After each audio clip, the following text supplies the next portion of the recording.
Hello guys, நம்ம கீரை பொன்னாங்கண்ணி கீரை எப்படி வைப்போன்னு இந்த வீடியோவில் பார்ப்போம். நம்ம சேனலை பிடிச்சிருந்தா லைக் பண்ணுங்கள், ஷேர் பண்ணுங்கள்.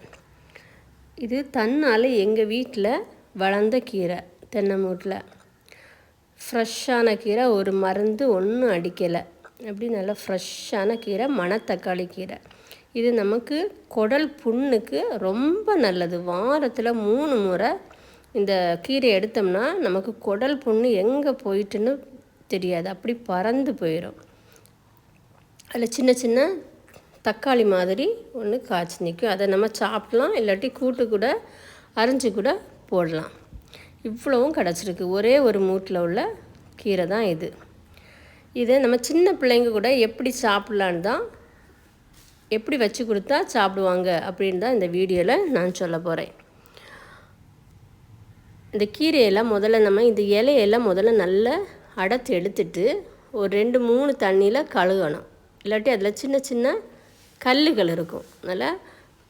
நல்லா கழுவி எடுத்துடணும். கழுவி எடுத்துட்டு நம்ம இதை இது மாதிரி சின்ன சின்னதாக அரிஞ்சு மாற்றி வைக்கணும். அதில் தக்காளியும் இருக்கும். அந்த தக்காளியும் சேர்த்து நம்ம கட் பண்ணி எடுக்கணும். முழுசாக போட்டோம்னா அது நமக்கு சாப்பிடும்போது ஒரு மாதிரி இருக்கும். அதனால் அதையும் 2ஆக கட் பண்ணி போட்டுறணும். அப்போ அதுக்கு நான் கொஞ்சம் சின்ன உள்ளி, தேங்காய், ஒரு 3 பல் பூடு, ஒரே ஒரு பச்சை மிளகா, சீரகம், கறிவேப்பிலை இவ்வளவும் போட்டு நம்ம அரைக்கணும். சின்ன உள்ளியை மட்டும் சின்ன சின்னதாக நம்ம கட் பண்ணி எடுத்துக்கிடணும். எடுத்துக்கிட்டு பச்சை மிளகாவும் பூடு, சீரகம் இதெல்லாம் போட்டு ஒரே அரைச்சிட்டு திருப்பி நம்ம தேங்காயும் ஒரு அரைச்சி எடுத்துடணும். இந்த கீரையில் நிறைய சத்துக்கள் அடங்கியிருக்கு.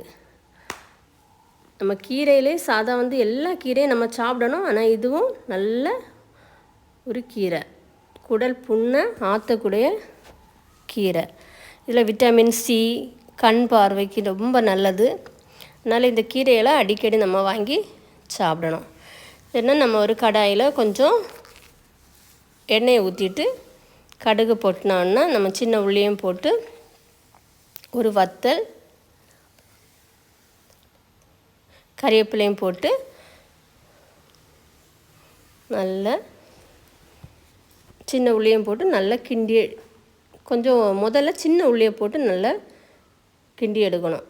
ஏன்னா உள்ளி கடிபடனால தான் பிள்ளைங்க சாப்பிட முடியலை, அதுகளுக்கு உமட்டிகிட்டு இருக்கும். அப்போ கொஞ்சம் வசக்கிட்டு நம்ம கீரையை போட்டோம்னா ரெண்டு ஈக்குவலாக நமக்கு வெந்து கிடைக்கும். அப்புறம் 2ஆவது தான் நம்ம கீரையை போட்டு கிண்டணும். கிண்டிட்டு நல்லா வெந்த பிறகு நம்ம இந்த அரைச்சி வச்சுருக்க மசாலையை எடுத்து போட்டுறணும். நம்ம இதே மாதிரி கீரைகளெல்லாம் வீட்டில் நம்ம நட்டோம்னா நமக்கு உரம் இன்னும் போடாமல் நல்ல ஒரிஜினல் கீரைகள் நமக்கு கிடைக்கும். அதனால் நான் அந்த கீரை நான் முறித்து தான் எடுத்திருக்கேன், பிடுங்கி எடுக்கலை. அதுலேருந்து திருப்பியும் வளருது. அதை எடுத்து நம்ம திருப்பியும் நம்ம கூட்டுக்கு பயன்படுத்திடலாம்.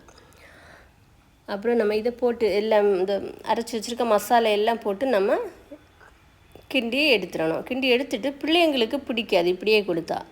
அதனால் நம்ம இப்போ என்ன செய்ய போகிறோம்னா, ஒரு முட்டையும் இது கூட மிக்ஸ் பண்ண போகிறோம். அப்போ இந்த ஒரு முட்டையை போட்டோம்னா எல்லா பிள்ளைங்களுக்கும் முட்டைன்னா நல்லா பிடிக்கும். நல்லா ஹை ஃப்ளேமில் வச்சுட்டு இந்த முட்டையை இந்த கீரை கூட போட்டுட்டு நல்லா கிண்டி எடுத்தால் போதும். இந்த முட்டை டேஸ்ட்டு வருமோ அப்போ கீரைகள் பிள்ளைகள் ரொம்ப விரும்பி சாப்பிடுவாங்க. அதனால தான் நான் ஒரு முட்டையும் மிக்ஸ் பண்ணி போட்டுருவேன். இப்போ எங்கள் வீட்டில் ஒரு 4 பேருக்கு சாப்பிட்ற அளவுக்கு கீரை வீட்டிலே வளர்த்த கீரையில் நம்ம ரெடி பண்ணிட்டோம். இப்படி நீங்கள் பிள்ளைங்களுக்கு வச்சு கொடுத்து பாருங்கள், ரொம்ப நல்லாயிருக்கும். தேங்க்யூ.